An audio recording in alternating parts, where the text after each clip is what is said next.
የሐዋርያት መንበርና ሀገረ ስብከት።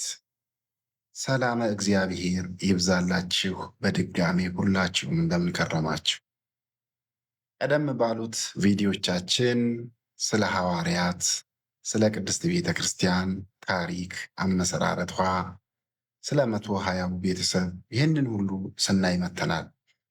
እስቲ አሁን ላይ ደግሞ ስለ ሐዋርያት መንበርና ሀገረ ስብከት አብረን እናያለን።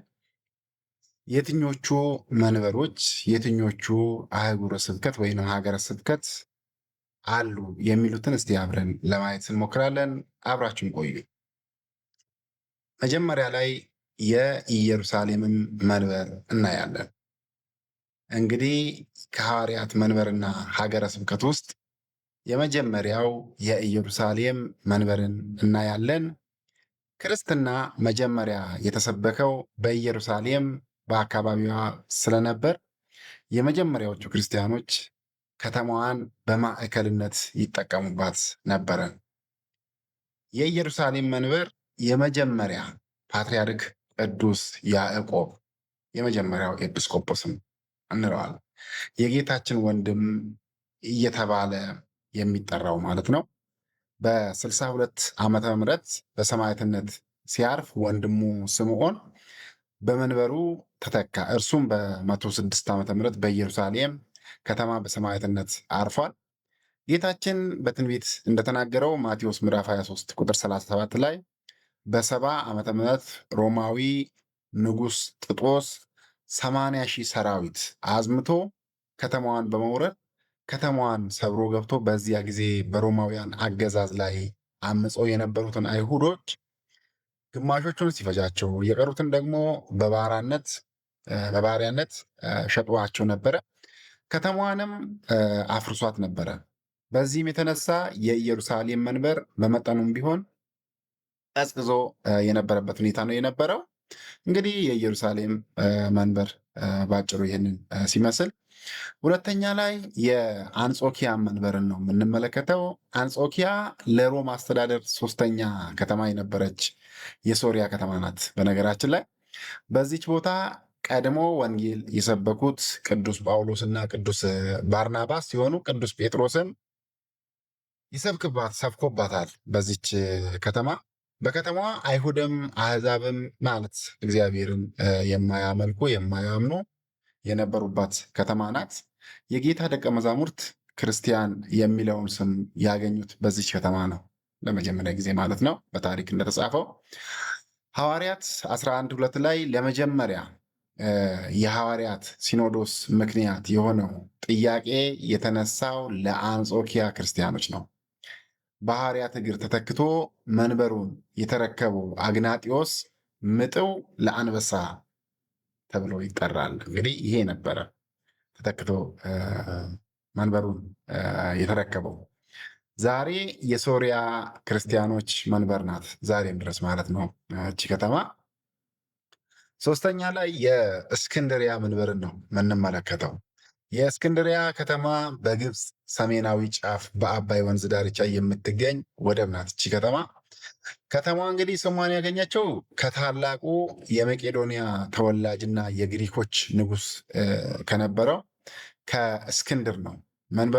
መንበሩን እንግዲህ የመሰረተው ቅዱስ ማርቆስ ወንጌላዊ በ60 ዓመተ ምህረት ማለት በ88 ዓመተ ምህረት በሰማዕትነት ሲያርፍ ቅዱስ አናያኖስ በመንበሩ ተተክቷል። ዛሬ የግብፅ ቤተክርስቲያን ዋና ማዕከል ናት። እንግዲህ ከኢትዮጵያ ኦርቶዶክስ ተዋሕዶ ቤተክርስቲያን ጋርም እጅግ የቀረበ ትውፊታዊ እንዲሁም ዶግማዊ ቀኖናዊ ትምህርቶችን የያዘች ቤተክርስቲያን ናት የግብፅ ኦርቶዶክስ ኮፕቲክ ቸርች ኦፍ አሌክሳንድሪያ።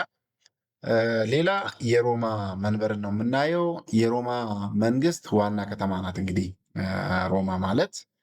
በዚህችም ከተማ ሐዋርያ ቅዱስ ጳውሎስ ወንጌልን በስፋት እንደሰበከና የመጀመሪያው ጳጳስ ቅዱስ ሌናስና ቅዱስ አኒቅላጥስ እንደ ሾማቸውም ይነግረናል ታሪክ።